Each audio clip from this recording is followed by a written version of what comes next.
Hello guys. मैं class 12 के लिए पॉलिटिकल साइंस का चैप्टर नंबर 4 लेके आई हूँ, जिसका नाम है सत्ता के वैकल्पिक केंद्र। तो इसमें मैंने इस चैप्टर में से आपके लिए इम्पोर्टेंट क्वेश्चंस लिए हैं। इम्पोर्टेंस लिए मोस्ट इम्पोर्टेंट क्वेश्चंस हैं जो कि 24 तारीख को एग्ज़ाम है और आपका, तो उसमें पूछा जाएगा। तो मैंने आपके लिए एक क्वेश्चंस बनाए हैं और मैं आपको वीडियो के लास्ट में आपको मस्ट टू डू भी दिखा दूंगी, जो कि एक सरकार के द्वारा हम स्टूडेंट्स को मिला है। और इसमें भी क्वेश्चंस हैं और इसमें जो क्या कहते हैं अच्छे से इसके अंदर डीपली समझाया गया है इस चैप्टर के बारे में, और हर चैप्टर के बारे में समझाया गया है। तो आप उसमें से भी पढ़ सकते हैं। लेकिन जो मैंने आपके लिए अभी ये वीडियो जो मोस्ट इम्पोर्टेंट जो क्वेश्चंस दिए हैं, आप इनको भी अच्छे से करिए, क्योंकि एग्ज़ाम में ये आने के चांसेस हैं। मस्ट टू डू में भी आपको अच्छे से समझाया गया। अगर आप मस्ट टू डू को भी अच्छे से पढ़ लेते हैं तो आप अच्छे से अपने मार्क्स को स्कोर कर सकते हैं। तो बिना टाइम वेस्ट करें हम आपका स्टार्ट करते हैं क्वेश्चंस। पहला क्वेश्चन है, यूरोपीय संघ की विशेषताएं बताएं। इसमें हमें यूरोपीय संघ की विशेषताएं बतानी है। तो पहला है हमारा आर्थिक शक्ति। यूरोपीय संघ की आर्थिक शक्ति विश्व में दूसरे स्थान पर है। 2005 में सबसे बड़ी अर्थव्यवस्था थी। यूरोपीय संघ जो है वो 2005 में सबसे बड़ी अर्थव्यवस्था थी। सेकंड है हमारा सकल घरेलू उत्पादन। अब इसमें क्या है, यूरोपीय संघ की जीडीपी $12,000 से भी अधिक है, जो भविष्य में अमेरिका के लिए खतरा पैदा कर सकती है। ये जो यूरोपीय संघ है ये डॉलर के लिए एक तरीके से खतरा है और अमेरिका के लिए भी एक खतरा है। इस तरीके से यूरोपीय संघ जो है वो अमेरिका से आगे जाता जा रहा है। अब हमारा तीसरा है सैन्य शक्ति। सैन्य शक्ति में क्या है, दुनिया की दूसरी बड़ी सेना यूरोपीय संघ के पास है और ऐसा अनुमान लगाया गया है कि 5,500 परमाणु हथियार भी हैं। यूरोपीय संघ के पास 5,500 परमाणु हथियार भी हैं। हमारा चौथा है विश्व व्यापार। विश्व व्यापार में यूरोपीय संघ की हिस्सेदारी अमेरिका से 3 गुना है। इसमें भी आप देख सकते हैं जो कि ये यूरोपीय संघ है या इसमें भी अमेरिका से आगे जाता जा रहा है। विश्व व्यापार में भी इसमें 3 गुना आगे है यूरोपीय संघ। अभी हमारा पांचवा है रक्षा बजट।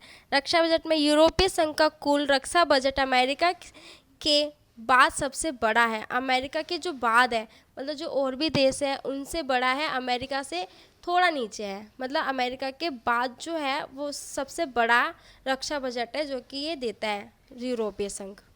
अब आप देख सकते हैं हमारा पहला क्वेश्चन जो है ख़त्म फिनिश हो गया है और हम सेकंड क्वेश्चन पे आ रहे हैं। हमारा सेकंड क्वेश्चन है, यूरोपीय संघ एक अधिराष्ट्रीय संगठन के रूप में कैसे उभर रहा है।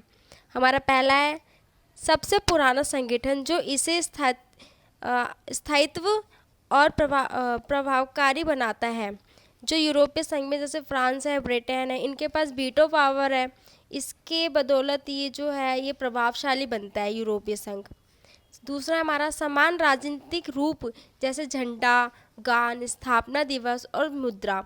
जैसे कि इंडिया है हमारे इंडिया का भी एक झंडा है, हमारे इंडिया का भी एक गान है, हमारे इंडिया का भी एक दिवस जो हम दिवस बनाते हैं जब हमारा संविधान जो हुआ था, जो हमारा देश जो आज़ाद हुआ था, उस सब चीज़ का दिवस है बनाते हैं। और हमारी एक मुद्रा भी है, हमारा एक पैसा भी है। तो इसी तरीके से यूरोपीय संघ का झंडा है, गान है, स्थान दिवस है, स्थापना दिवस है और मुद्रा है। हमारा तीसरा है यूरोपीय संघ को सहयोगी नीति। यूरोपीय संघ में क्या होता है, जितने भी छोटे छोटे क्षेत्र हैं उसमें यूरोपीय संघ जो अपने क्षेत्र को हर प्रकार की चीज़ें उपलब्ध कराता है, उसको अच्छे से सहयोग करता है हर चीज़ के लिए। चौथा है हमारा 1948 में मार्शल योजना के तहत यूरोपीय आर्थिक सहयोग संगठन की स्थापना हुई। आपको पता ही मार्शल योजना क्या है, अगर नहीं पता तो मैं आपको बता देती हूँ। दूसरे विश्व युद्ध के दौरान जो क्या कहते हैं विश्व युद्ध के दौरान जो यूरोप को जो काफ़ी क्षति हुई थी, जो भी हानि हुई थी, उसको लेकर वो काफ़ी परेशान था अपने देश को लेकर के। तो अमेरिका ने मार्शल योजना के तहत उसकी मदद की, उसके देश को आगे बढ़ने के लिए हर तरीके से आर्थिक हर चीज़ की मदद की, आर्थिक, राजनीतिक, हर तरीके से। तो हमारा ये चौथा है। पाँचवें में हमारा 1992 में maastricht संधि में इसका गठन हुआ। छठा है हमारा 1957 में 7 देशों ने मिलकर ईईसी और यूरोपीय एटॉमिक ऊर्जा का गठन किया। अब जितने भी हमारे जो क्वेश्चन थे, पहला और दूसरा, ये हमारा 6 मार्क्स का था। अब हमारे 4 मार्क्स के क्वेश्चन स्टार्ट हो रहे हैं। ये हमारा 4 नंबर का क्वेश्चन है। तीसरा, आसियान के उद्देश्य बताओ। आसियान के उद्देश्य बताने हैं हमें इसमें। पहला है आर्थिक विकास। आर्थिक विकास को तेज़ करना व अपना विकास करना, आर्थिक विकास को आगे बढ़ाना और अपना विकास करना। दूसरा है हमारा सामाजिक व सांस्कृतिक विकास। इसके द्वारा सामाजिक व सांस्कृतिक विकास हासिल करना। तीसरा, शांति को बढ़ावा देना। सभी झगड़ों को शांति से मध्यस्थता कराना तथा बातचीत के द्वारा निपटारा करना। इसमें क्या है, जो आसियान में है, जो मतलब जितने भी देश इसमें शामिल हैं, उसमें आप मतलब उसमें जो ये अपने झगड़े नहीं करते हैं और शांति से रहते हैं, और कुछ भी प्रॉब्लम होती है, कुछ भी, तो ये बातचीत करके अपना निपटारा करते हैं। स्थायित्व को बढ़ावा देना, ये हमारा चौथा है। कानून के शासन और संयुक्त राष्ट्र संघ के नियमों का पालन करके स्थायित्व को बढ़ावा देना। जो भी संयुक्त राष्ट्र संघ में जो भी लिखा है कि आपको इस तरीके से अपने देश को बढ़ाना है, इस तरीके से ये करना है, लड़ाई झगड़ा नहीं करना, उसका पालन करके ये आसियान अपने देश को आगे बढ़ा रहा है। अभी हमारा क्वेश्चन नंबर 4 है। चीन की किन्हीं 4 समस्याओं का उल्लेख करें। इसमें हमें चीन के परेशानियों के बारे में बताना है, इसमें जो भी प्रॉब्लम है चीन में उसके बारे में बताना है। तो पहला है हमारा बेरोज़गारी। चीन में बेरोज़गारी जो है उसके ऊपर में बताना है। चीन की सबसे बड़ी समस्या बेरोज़गारी है। लगभग 10 करोड़ लोग रोज़गार की तलाश में हैं। चीन में बेरोज़गारी है, यहाँ पे रोज़गार नहीं है, तो यहाँ पे 10 करोड़ लोग जो है वो काम के तलाश में हैं। दूसरा हमारा महिलाओं की स्थिति का खराब होना। यहाँ पे महिलाओं की स्थिति भी अच्छी नहीं है। महिलाओं को भी रोज़गार की प्राप्ति ना होने के कारण इनकी स्थिति खराब है। मतलब कि ये कि अगर पुरुष और महिलाएं दोनों काम करेंगे चीन में, तो अच्छे से दोनों अपना घर चला पाएंगे, अपने देश को चला पाएंगे, अच्छे से अपना भरण पोषण कर पाएंगे। लेकिन क्या है, यहाँ पे महिलाओं को भी रोज़गार प्राप्त नहीं है अच्छे तरीके से। तीसरा हमारा भ्रष्टाचार। चीन में कैसे भ्रष्टाचार हो रहा है, अत्यधिक भ्रष्टाचार व शासन जनता के प्रति जवाबदेह नहीं है। जो भी चीन में जो सरकार है वो भ्रष्टाचार करती है, और शासक जो है वो जनता के प्रति जवाबदायक नहीं है। मतलब कुछ भी होता है, किसी भी चीज़ की परेशानी, तो जो यहाँ का जो शासन है, जो यहाँ की सरकार है, वो जनता को जवाब नहीं देती।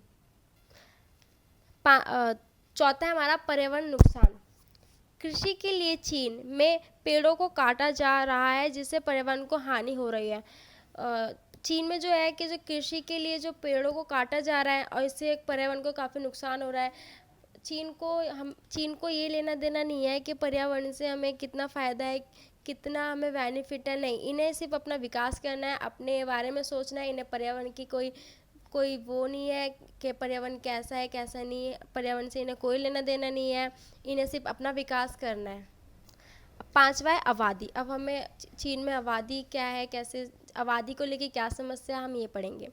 आबादी भी एक बड़ी समस्या है चीन के लिए। आबादी भी एक बड़ी समस्या है चीन के लिए। आपको जैसा कि आपको पता है, जो आबादी को लेकर चीन जो है वो पहले नंबर पे आता है। अब हम क्वेश्चन नंबर 5 करेंगे। यूरोपीय संघ को क्या चीज़ें एक कमज़ोर क्षेत्रीय संगठन बनाती है। पहला है हमारा, कभी कभी सदस्य देशों के द्वारा विदेश और रक्षा नीति का एक दूसरे के खिलाफ प्रयोग करना। दूसरा है, एक संविधान बनाने का प्रयास किया गया लेकिन वह असफल रहा। यूरोप में जो क्या कहते हैं, अपना गान है, अपना झंडा है, अपनी मुद्रा है, सब कुछ है, लेकिन जो यूरोपीय संघ में क्या था कि इन्होंने अपना संविधान बनाने की भी कोशिश की, बट ये असफल रहा। तीसरा है हमारा, डेनमार्क व स्वीडन द्वारा मास्टेट संधि व यूरो का विरोध। मतलब कि इसमें है कि जो कुछ देश थे यूरोपीय संघ में जो कि मुद्रा को अपनाने में मना कर रहे थे कि नहीं, हम मतलब यूरो को नहीं अपनाएंगे, हम इस मुद्रा को नहीं अपनाएंगे। इससे भी यूरोपीय संघ एक तरीके से कमज़ोर बना।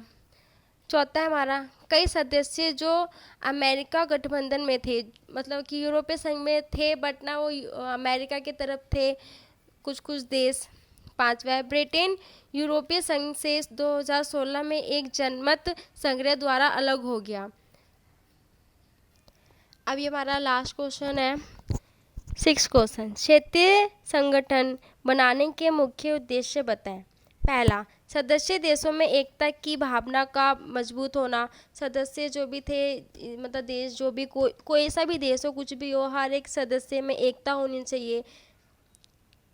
दूसरा है क्षेत्रीय सहयोग को बढ़ाना, मतलब कि हर अपने अपने देश में हर एक क्षेत्र को बढ़ाने के लिए हर एक क्षेत्र को आगे बढ़ना चाहिए। तीसरा है सदस्य देशों के बीच आपसी व्यापार को बढ़ाना। हर सदस्य देश जैसे आयात हो, निर्यात हो, एक देश से दूसरे देश में व्यापार हो। चौथा, क्षेत्र में शांति और सौंदर्य को बढ़ाना। क्षेत्र में शांति होनी चाहिए, खुशहाली होनी चाहिए। पांचवा है हमारा, विवादों को आपसी बातचीत द्वारा निपटाना। कोई भी विवाद हो, किसी भी प्रकार का विवाद हो, ये नहीं कि आप तलवार लेके, आप बंदूक लेके आप मैदान में चल दिए कि हाँ हम युद्ध करेंगे, हम जीत जाएंगे। नहीं, विवादों को आपसी बातचीत द्वारा निपटाना चाहिए कि ना कोई हानि हो, ना कुछ परेशानी हो और लोग बचे भी रहें। पांचवा है हमारा, छठा है हमारा, मिलकर सभी का विकास करना। अपना भी विकास करना, दूसरों का भी विकास करना और देश को आगे बढ़ाना। अब हमारा यहाँ पे ख़त्म होता है। अब मैं आपको मस्ट टू डू दिखाती हूँ, जो कि आप उसमें से पढ़ेंगे तो आपको और बेनिफिट होगा।